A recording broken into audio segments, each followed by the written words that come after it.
Oke, Assalamualaikum warahmatullahi wabarakatuh.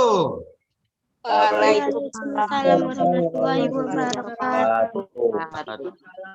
Ya, terima kasih anak-anakku sekalian dari kelas 71, 72, dan 73 yang telah hadir pada pertemuan pembelajaran kita melalui via Zoom. Ya, diharapkan tentunya kalian semakin semangat ya dalam kegiatan ini untuk menambah ilmu pengetahuan dan silaturahim kita melalui via Zoom ini ya. Tentunya kita dengan adanya via Zoom ini melalui online ini menjadi salah satu sarana kita ya dalam tentunya memanfaatkan teknologi ya. Karena sekarang ini era digitalisasi, era revolusi industri 4.0. Jadi mau tidak mau kita sebagai generasi bangsa harus bisa pandai memaksimalkan ya potensi yang kita miliki dari teknologi canggih saat sekarang ini tentunya. Dan ini sudah bergabung, saat ini masih kita lihat di partisipan ini 32 orang ya. Nanti pastinya terus akan bertambah ya. Kalau dilihat dari pertemuan minggu lalu itu ada sekitar 50-an, 59 kalau nggak salah yang minggu lalu ya. Jadi diharapkan kalian terus untuk semangat ya untuk mengikuti via pembelajaran ini ya, khususnya mengenai IPS dan pembelajaran lainnya. Karena tentunya ini adalah supaya kalian itu lebih mengetahui apa dari materi kita dan tugasnya apa, dan tentunya ini menjadi silaturahim kita ya melalui via Zoom tersebut. Oke, ini udah ada Wirya, Pauji, Andika, Ali, Rangga, Fitra, Aditya, Fernando, Ahmad Wihatan, Claudia, Almira, Fariza, Pilja, Novi, Kalisa, Sabita, Rafialdo, Kiara, Wulan, Rehan, Dimas, Ocha, Revano, Fahri, Dava, dan Rinda. Ini yang nampak di dalam kalau kita lihat tampilan layar ya yang ada gambarnya. Nah, sedangkan di partisipan kita di sebelah ini banyak, ada sekitar masih saat ini 30 orang ya. Oke, baiklah. Ini akan kita mulai. Bapak akan share materi Bapak ya. Dan Bapak ingatkan kembali, jangan lupa suaranya di unmute ya. Ketika Bapak menyampaikan materi pembelajaran, ketika nanti sudah selesai, ada yang mau ditanyakan, silahkan ya. Jadi ya.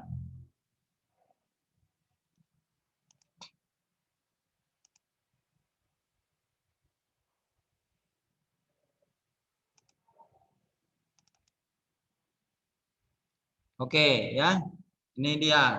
Oke, nampak? Gimana anak-anak? Nampak ya? Oke, terima kasih. Ini ya. Oke, kita masuk. Ini kelanjutan dari pelajaran kita yang minggu lalu ya. Kemarin itu kita sudah belajar mengenai masa-masa berburu ya, ciri-cirinya ya. Ini sekarang ciri-ciri kehidupannya secara ekonomi kita lihat. Ya, adapun ciri-ciri ekonominya ya, yaitu pada masa berburu yang pertama adalah kebutuhan bahan makanan diperoleh cara berburu dan mengumpulkan makanan dari alam, atau dikatakan istilah food gathering. Ya, food gathering pada masa ini manusia terpusat pada upaya mempertahankan diri di tengah-tengah alam yang penuh tantangan dengan kemampuannya yang sangat terbatas. Kegiatan pokoknya adalah berburu, mengumpulkan makanan dari batu, kayu, dan tulang. Jadi kalau kita lihat yang pertama ini, bagaimana pada masa praaksara dulu, ini mereka mencari makanan tadi itu dengan berburu, ya, mengumpulkan makanan. Ini diistilahkan dengan food gathering. Karena nanti kita selanjutnya nanti akan kita jumpai yang namanya istilah food producing. Nah, ini food gathering dan food producing ini sudah ada di soal yang Bapak kasih, sehingga kalian nanti bisa menjawab soal tersebut. Ya, untuk tempat tinggal masyarakat prasejarah ini memenuhi cara membuat berlindung dedaunan, memanfaatkan gua-gua yang terbentuk oleh alam untuk tempat tinggal. Gua-gua letaknya tersebut dekat dengan air dan makanan. Mereka meninggalkan apabila dirasa sudah tidak menyediakan makanan lagi bagi kehidupannya, dan ini terdapat juga makanannya tersebut.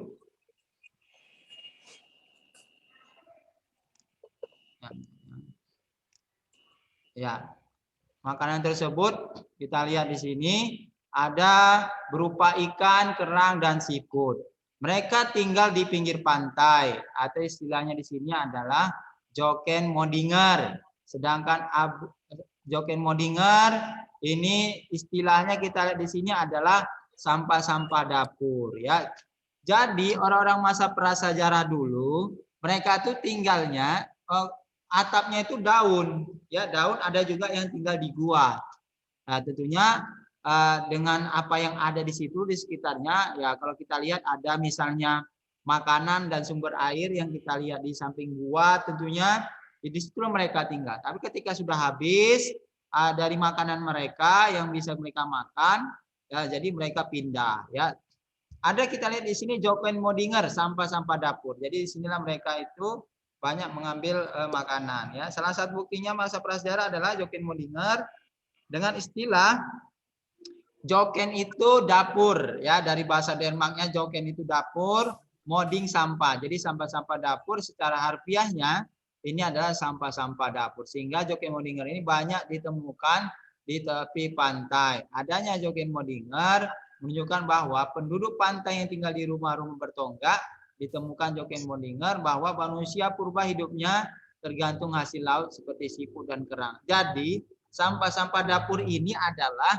hasil dari makanan mereka yang mereka makan dengan yang ada tersisa tadi ya. Misalnya sampah-sampah siput, kerang ya, itu mereka buang di bawah samping-samping pantai ya. Makanya mereka itu diistilahkan dengan sampah-sampah dapur itu joken modinger ya. Cara memakannya mereka dipatahkan ujungnya, kemudian diisap kepala dan juga isi bagian kelapanya kepalanya. Kulit-kulit siput tidak dimakan ya, dan tidak dimakan dan dibuang. Kulit-kulit siput tersebut dibuang menumpuk ratusan ribuan tahun menjadi bukit kerang ya. Jadi mereka hanya ngisap-ngisap saja ya, untuk mereka makan, untuk mereka rasakan ya, mereka bagaimana ya. Kalau kita juga biasanya kerang juga apa namanya itu biasa kita bisa enak rasanya ya, karena tentunya ini adalah mungkin kalau kita lihat sama seperti zamannya prasejarah ini ya, mereka lebih suka menghisap dari makanan siput tadi ya daripada mereka makannya. Baru Abrisourceros, gua tempat tinggal. Ini istilah Abrisourceros ini satu tinggal di gua ya. Kita melihat gua ini berfungsi memberikan perlindungan kepada manusia dari hujan dan panas. Ya sama kayak kita saat sekarang ini tinggal di rumah. Tapi kalau orang masyarakat prasejarah dulu mereka tinggalnya itu di gua ya. Jadi di gua itu mereka tempat mereka itu tinggal ya. Selanjutnya pada masa berburu tingkat sederhana ini mereka itu berpindah-pindah. Jadi kalau ada istilah yang namanya nomaden, ini biasanya sering keluar pada saat ujian akhir semester ya. Ini nomaden nih biasanya jangan lupa kalian jawabannya ya. Adalah berpindah-pindah ya, istilahnya berpindah. Kemudian yang mengakibatkan hal-hal sebagai berikut. Yang pertama adalah masyarakat tersusun atas kelompok berburu dan pembagian kerja. Misalnya saja kaum laki-laki bertugas melakukan pemburuan, adapun perempuan bertugas mengumpulkan makanan, mengurus anak, memilih bibit tanaman. Ya, jadi ini kalau kita lihat pembagian kerjanya antara yang laki-laki sama yang perempuan. Kalau yang laki-laki tugasnya berburu, mencari makanan. Tapi kalau yang perempuan mereka menjaga anak, ya, memasak makanan dan juga memilih bibit-bibit tanaman yang tentunya untuk bisa dimakan. Ya. Yang kedua, mereka mulai mengenal bahasa komunikasi. Jadi mereka juga bisa berbahasa ya, bahasa tentunya sehari-hari mereka ya, walaupun sangat sederhana. dari aspek kebudayaan masyarakat Praksara ini memiliki ciri-ciri berbeda. Di antara ciri kebudayaan kemampuan membuat peralatan hidup yang sederhana. Ini contohnya kita lihat ya, alat bantunya tersebut digunakan berciri paleolitik ya. Jadi ini alat-alat tadi itu untuk berburu ya. Misalnya kita lihat apa, panah, kapak ya, itu kan bisa juga untuk jadi alat buru ya, untuk bisa mereka mendapatkan makanan. Yang kedua, B, manusia sudah mengenal kesenian. Jadi mereka juga bukannya mereka istilahnya tak pandai, juga mereka punya seni ya dalam hidup mereka, tapi mereka juga punya seni dalam kehidupan mereka. Dibuktikan dengan adanya kita jumpainya, kita lihat itu ada banyaknya lukisan di dinding buat tempat tinggal mereka. Jadi mereka punya karya ya. Di dinding tersebut mereka lengketkan dan mereka kadang juga menggoreskan di dinding tersebut ya, dari hasil-hasil karya mereka, lukisan tersebut. Dan ini tentunya menjadi apa juga lah ya, apa namanya, banyak kita temui ya kalau di zaman prasejarah saat kemarin dulu tersebut. Ya. Corak kepercayaan mulai muncul yang tampak lukisan dan penguburan. Yaitu lukisan di dinding gua ini menunjukkan kepercayaan masyarakat prasejarah tentang kekuatan magic. Yaitu lukisan cap tangan diduga berupaya untuk meminta perlindungan kepada kekuatan roh jahat. Ya, ya. Jadi kita lihat di sini lukisan itu ada berbentuk, dia tuh di dinding gua berupa tentang kekuatan magic, yaitu dengan lukisan cap tangan ya, untuk kita lihat meminta perlindungan. Ini kalau memang kita lihat dulu, zaman-zaman prasejarah dulu memang lebih banyak meyakini adanya kekuatan magic. Memang ini Bapak akui memang. Kalau dulu kita kekuatan magic ini memang ya hal-hal yang mungkin tidak lumrah lagi ya. Memang secara umum itu ada ya. Lukisan-lukisan dinding tadi itu ya, gua tadi itu memiliki estetika, nilai keindahan. Estetika itu nilai keindahan ya. Disinilah makanya mereka itu lukisan-lukisan tadi itu ya bisa menjadikan kita tersebut terkait cap-cap tangan atau jari tersebut adalah mewujudkan tentunya banyak kekuatan-kekuatan magic tadi itu berupa penghormatan nenek moyang, upacara kesuburan dan lain sebagainya ya. Ya, ini terkait corak kehidupan yang muncul pada lukisannya. Selanjutnya penguburan.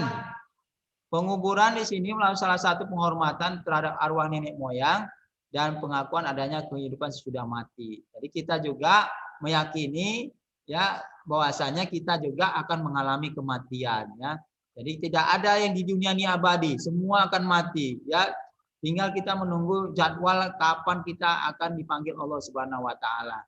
Artinya sebelum kita menghadap Allah, tentunya kita persiapkanlah bekal dan kehidupan kita di akhirat ya, tentunya dengan amal-amal ibadah kita ya yang harus kita kerjakan ya, baik itu kita sholat, puasa, zakat ya, rukun Islam kita nih, haji ya, puasa ya, dan juga yang khususnya adalah bagaimana kita juga untuk berbakti sama orang tua kita, belajar dengan baik ya.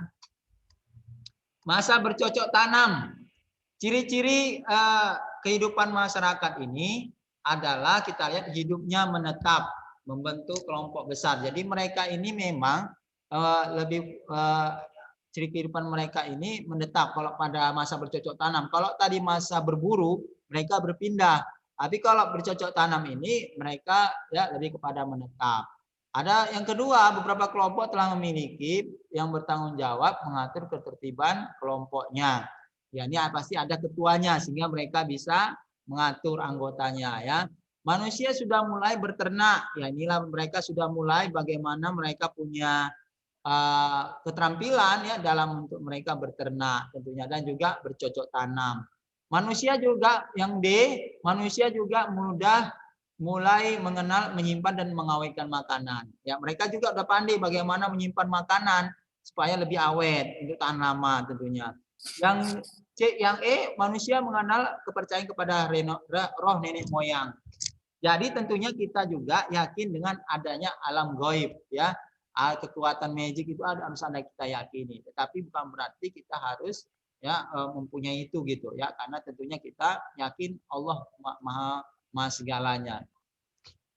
Tidak boleh kita minta bantuan sama roh-roh nenek moyang ya.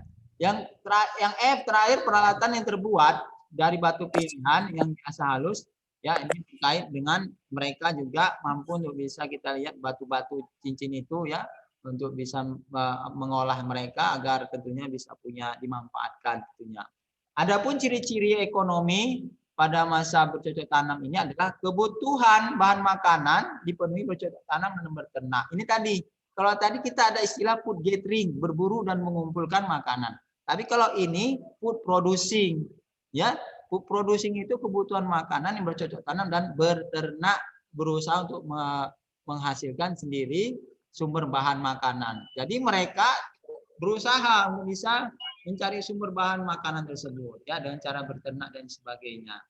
Bentuknya tadi ini bisa adalah dengan berladang ya. Jadi tentunya biasa kalau kita di Indonesia ini terkenal dengan bagaimana pertanian ya, sehingga kita bisa menanam apa saja sehingga muncul ya hasil dari tanah yang kita tanam tadi.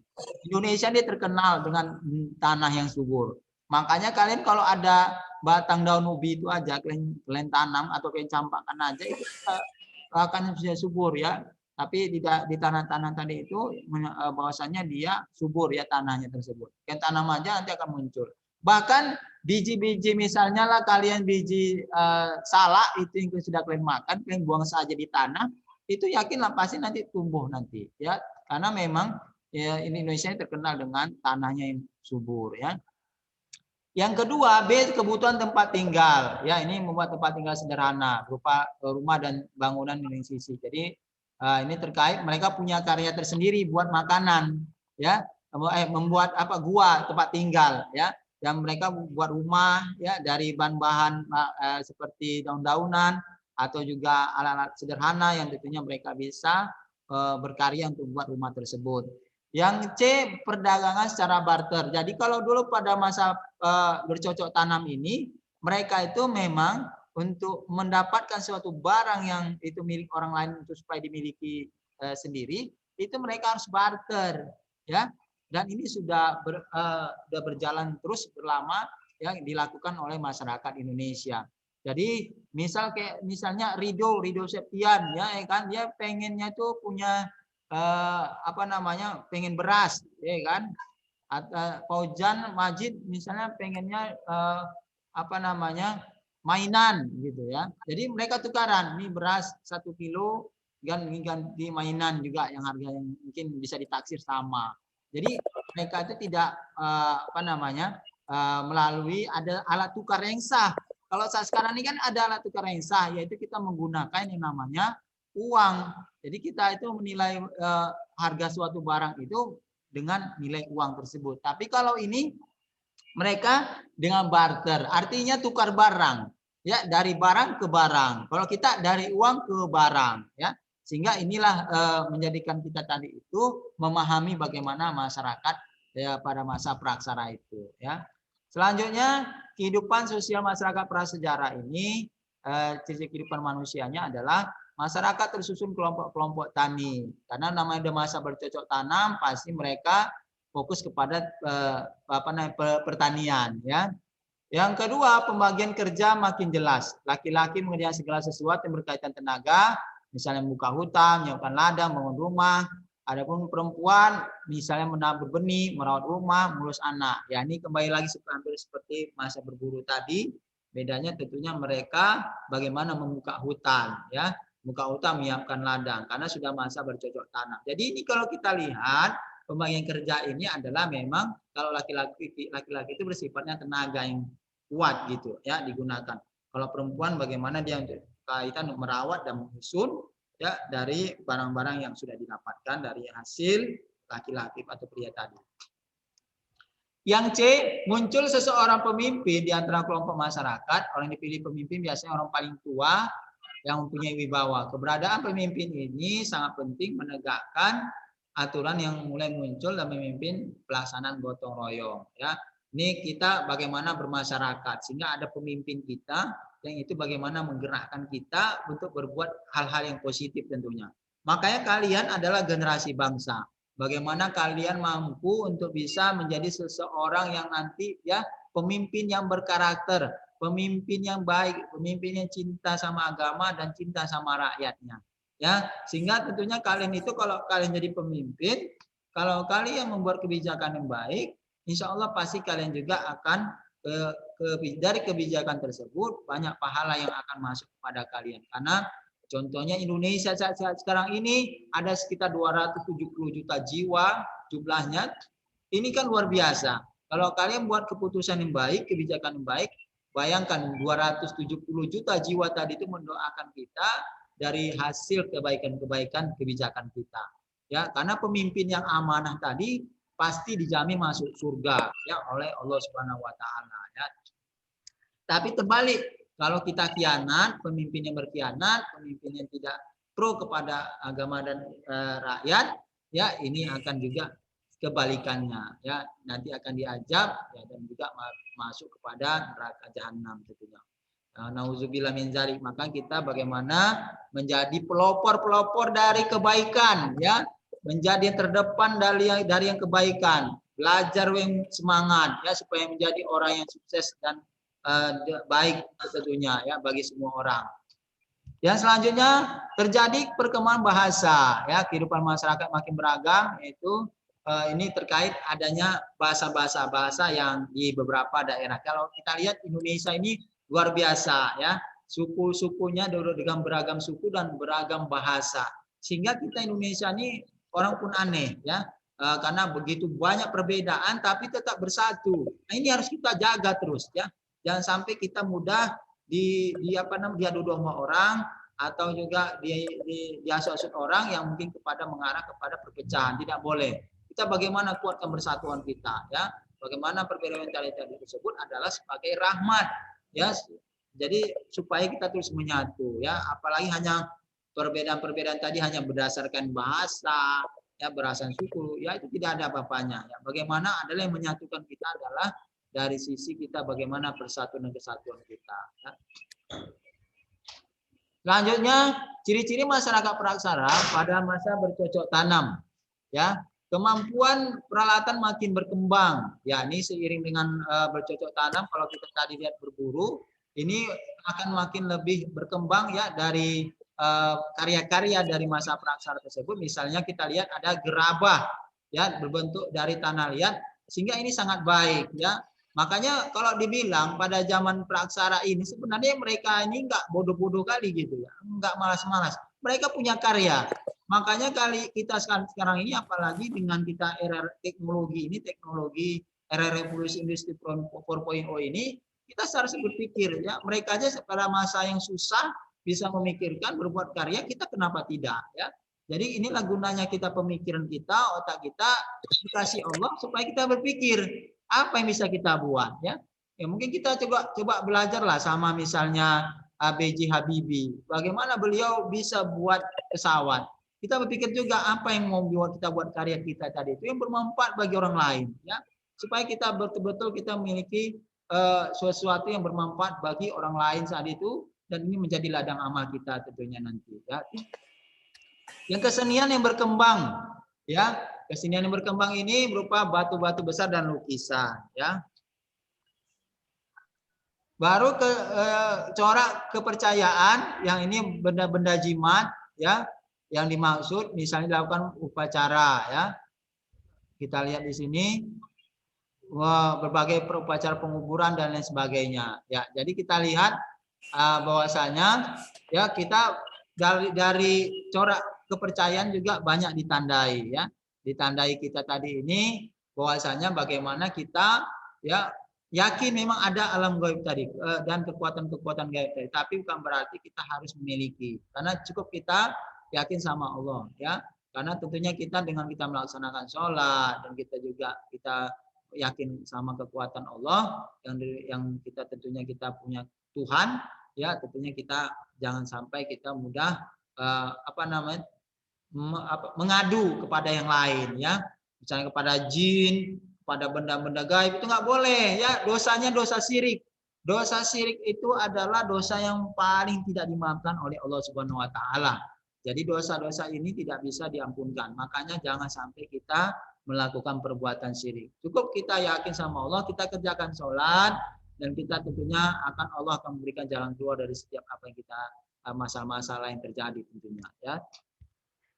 Selanjutnya masa perundagian. Ciri-ciri kehidupannya inilah telah muncul pembagian kerja. Ya, kalau perundagian ini lebih maju lagi dia ya. Sehingga kita lihat dari perundagian ini tentunya mereka lebih fokus kepada bagaimana keahlian mereka dan pembagian kerja tadi ya. Ini dia. Yang kedua, kelompok ini ya lebih majemuk perbedaan sosialnya. Jadi mereka juga sudah memiliki strata sosial, tingkatan sosial mereka ya. Ini tentunya lebih banyak lagi. Mereka sudah mampu membuat semacam perbedaan-perbedaan yang mungkin dari tingkat mereka mampu untuk bisa lebih baik lagi dari sisi pendapatannya ya. Jadi strata ini biasanya sifat-sifatnya ada pembedaan tingkat-tingkatan ya. Manusia sudah mampu membuat peralatan logam. Nah, ini kita dengan perhiasan ya. Yang selanjutnya yang D, manusia sudah bisa membuat tempat ibadah dan dari batu-batu besar. Jadi mereka juga sudah mampu membuat rumah ibadah ya. Makanya kalian juga bagaimana juga bisa mendirikan ya rumah-rumah ibadah tentunya juga. Yang selanjutnya ini ada ciri-ciri keekonomi pada perundagian. Yang pertama adalah kebutuhan makanan yang dipenuhi bercocok tanam di sawah dan beternak. Jadi kita juga bagaimana harus bisa kita juga mereka ini memenuhi kebutuhannya dengan bercocok tanam ya.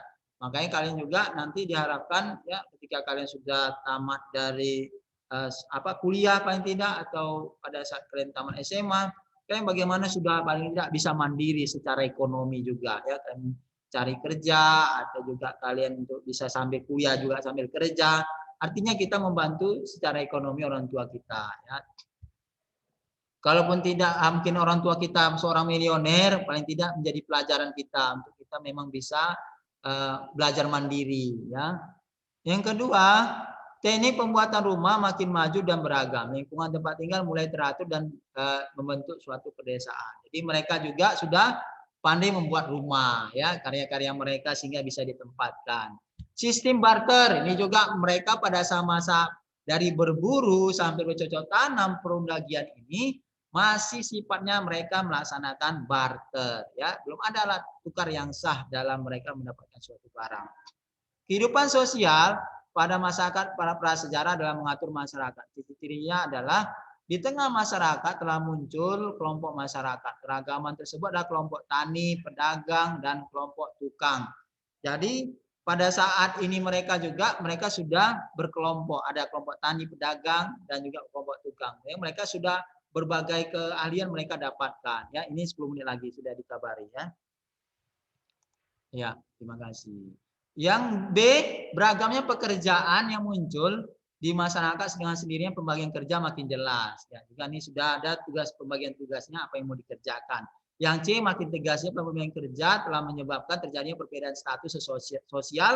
Seseorang diperlakukan sesuai dengan status sosial yang dimiliki. Ya, makanya kita juga di lingkungan kita sekitar kita juga itu pasti terasa juga kita ada namanya stratifikasi sosial. Walaupun itu tidak terorbitkan, tidak dinampakkan. Karena secara tidak langsung, ketika kita menjadi seorang yang kaya, seorang sukses, pasti mereka otomatis pasti berkawan sama orang kaya. Dan kalau kita berkawan sama orang miskin itu paling hanya sebatas ada jarak lah kita lihat. Nah, jadi ini pasti ada di tengah-tengah masyarakat kita. Tapi yang sebaiknya adalah bagaimana kita berusaha tentunya menjadi orang sukses ya. Itu tidak dilarang. Dalam agama kita betul-betul menjadi orang sukses. Tapi kesuksesan dan kekayaan kita adalah bagaimana untuk agama kita. Jadi kita manfaat, kita kaya seorang pejabat, kita manfaatkan untuk agama kita. Jadi intinya semua yang kita di dunia ini titipan bagaimana untuk mendekatkan diri kepada Allah Subhanahu wa taala. Jadi kita kaya karena Allah, karena kita tentunya bagaimana kita manfaatkan kekayaan kita untuk kita sendiri supaya kita mampu mendapatkan balasan dari Allah Subhanahu wa taala dengan kita berimpak ke masjid, membantu anak yatim, memberikan sumbangan pada orang susah ya. Jadi banyak tentunya bermanfaat. Jadi bagaimana kita betul-betul ya mendidik kita dalam untuk bisa menjadi seorang yang sukses tentunya ya. Yang selanjutnya adalah ciri-ciri kebudayaan masa perundagian, yaitu kemampuan manusia membuat peralatan makin maju. Ya, tentunya kita lihat ini ciri-ciri kebudayaan, ada nekara, kapak lonjong, bejana, perunggu, arca perunggu, dan lain sebagainya. Artinya ini perundagian ini juga sudah banyak karya-karya dari kebudayaan yang muncul yang dilakukan oleh masa praaksara ini. Sehingga kita lihat ya bagaimana memunculkan ini ya supaya tentunya kita menjadi seorang yang mampu aktif, kreatif ya dalam untuk bisa menghasilkan karya-karya terbaik kita ya. Ya, lanjut kita ini ada teknik kain overdue cetakan lilin. Ya, model pencetakan mereka ini ada di dalam bentuk benda. Baru teknik bivalve setangkup pembuatan peralatan dengan menggunakan teknik bivalve ini menggunakan 2 cetakan yang dapat ditangkupkan dan dirapatkan. Ya, nah, jadi ini model mereka membuat suatu barang tadi. Ya, ada cetakan lilin, ada membuat cetakan setangkup yang ditutup begini berdua. Ya, jadi ini karya-karya mereka, buat alat mereka seperti itu. Kesenian ini makin berkembang dengan ada seni pahat, seni patung, dan juga bidang arsitektur. Jadi mereka memang makin lama makin canggih juga mereka ya. Bagaimana pemikiran mereka itu mereka manfaatkan. Itulah gunanya kita belajar. Jadi yang namanya kita hidup di dunia ini terus belajar. Jadi kayak Bapak inilah, Bapak udah S2. Nanti Bapak belajar lagi untuk S3. Ya. Jadi artinya tidak ada kita dalam hidup ini belajar itu sampai hayat itu ya. Jadi dari buayan sampai liang lahat untuk kita belajar tersebut ya. Yang pada masa perundagian memiliki sistem kepercayaan tidak jauh dan berbeda masa sebelumnya. Itu kepercayaan tersebut masih berupa roh leluhur. Jadi mereka masih tetap percaya dengan roh leluhur, kuburan yang mendatangkan alam gaib dan benda jimat ya. Nah, ini mereka masih percaya. Tapi saat sekarang ini jangan percaya lagi ya. Cukup kita yakin bahwasanya kekuatan itu adalah kita dari minta sama Allah Subhanahu wa taala ya. Karena nanti terkait dengan kita minta tolong sama jin, benda-benda jimat nanti bisa syirik dan seperti Bapak sampaikan tadi sebelumnya. Nilai-nilai budaya masyarakat praaksara Indonesia, ada istilah namanya zoom politikon ya, makhluk sosial. Ini kita bagaimana tujuannya adalah yang pertama adalah untuk sama-sama mengatasi dan menguasai kekuatan alam yang dihadapi. Misalnya menghadapi terik matahari yang siang dan dingin malam, maka manusia membuat rumah secara bergotong royong. Jadi mereka nilai-nilai kerjasama mereka itu tinggi, ya pada masa perundagian. Sama seperti dari berburu sampai perundagian ini, mereka nilai-nilai kelompok mereka, kebersamaan mereka itu luar biasa. Mereka kerjasama, rasa kekerabatan mereka itu patut ditiru. Ini yang saat sekarang ini langka kita lihat, ya di Kota Medan tentunya orang misalnya kita lihat dalam hal kegiatan-kegiatan yang sifatnya misalnya acara-acara ini jarang juga orang membantu ya, semua sudah sifatnya pribadi, sehingga inilah yang harus kita bangun juga bagaimana kita bisa membangun rasa solidaritas kita berupa zoom politikon tadi, kebersamaan. Maka kita ada orang susah tetangga kita bantu kan, ada cara juga kita bagaimana bergotong royong ikut juga ya. Jadi kita punya andil juga, kita menunjukkan kita juga aktif di masyarakat ya. Yang kedua, yang B, untuk menangkis bahaya dari kelompok orang manusia lain, mereka mempertahankannya dalam diri benteng agar tidak binasa, melawan apabila merasa kuat menyerang kelompok lain agar ancaman di luar dapat hilang. Jadi mereka bisa membuat benteng-benteng untuk mereka agar tidak diserang musuh. Ya, inilah juga kita juga berpikir bagaimana kita juga ya untuk bisa kita jangan sampai kita pula tidak punya karya-karya kita, supaya kita juga untuk bisa terjadi hal-hal yang tidak kita inginkan, kita punya persiapan juga gitu ya. Artinya memang mereka nih zamannya dulu juga ya punya mungkin ada semacam orang-orang yang mungkin tidak senang, sehingga mereka juga membentuk suatu benteng yang namanya tadi itu untuk mempertahankan diri mereka ya. Yang ke-C, untuk bersama-sama berusaha mencapai maksud tertentu, misalnya kemakmuran hidup bergotong royong dengan membuat saluran bendungan air dan untuk irigasi pertanian. Dan ini tadi semua mereka kerjakan untuk bisa bagaimana mereka bekerja sama ya untuk bisa membangun irigasi air tadi. Dan mereka memang inilah supaya mereka itu menunjukkan kebersamaan mereka ya dalam hal tentunya bukannya hanya sebatas kesusahan, bayang juga mereka senang juga mereka juga bersama-sama ya saling untuk berbagi tentunya. Tingkatan manusia di sini kelompok tentunya lebih kecil ya. Pada awal kesatuannya merupakan satu keluarga, berkembang menjadi joint family keluarga besar, makin besar menjadi suku bangsa, makin besar lagi menjadi nasion satu bangsa dan berbentuk kerajaan-kerajaan wilayah yang teratur. Pada akhirnya manusia menjadi hamba Tuhan yang universal. Jadi dari kecil kita pribadi, keluarga besar ya, baru makin besar lagi suku bangsa, baru satu bangsa, kerajaan, wilayah dan sampai kepada kita kesatuan yaitu Allah Subhanahu wa taala sebagai kita sebagai hambanya ya. Selanjutnya ini ada kebudayaan Hindu-Buddha ya menurut Slo Sumarjan, budaya adalah semua hasil karya. Jadi budaya itu lahir berdasarkan kita karya-karya pemikiran kita. Sedangkan menurut Kuncharaningrat, ini ada pertanyaan Bapak buat juga. Menurut Kuncharaningrat, budaya adalah keseluruhan sistem gagasan tindakan hasil karya manusia dalam rangka kehidupan masyarakat yang dijadikan milik manusia dengan belajar. Ini menurut Kuncharaningrat. Jadi kita melalui belajar kita menghasilkan karya ya. Ada menurut Sukmono ya budi berarti sadar dan bangun ya. Dan ini ada kemampuan berlayar, kita lihat juga ini kebudayaan rohani dari nenek moyang kita, mereka tuh suka berlayar ya. Dan kemampuan bersawah, mereka suka bersawah ya nenek moyang kita. Dan mengenal astronomi dan mereka juga sudah tahu mengenai ilmu perbintangan ya.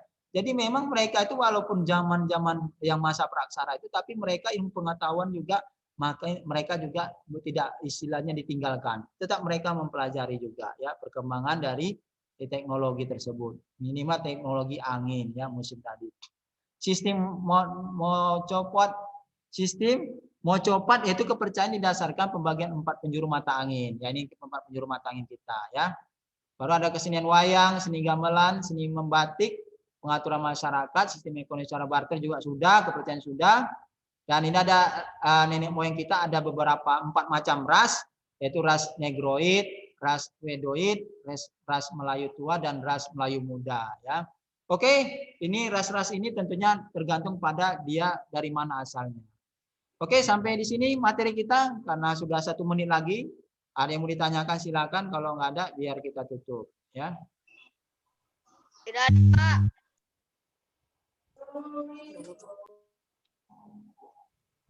Oke, ada yang mau ditanyakan?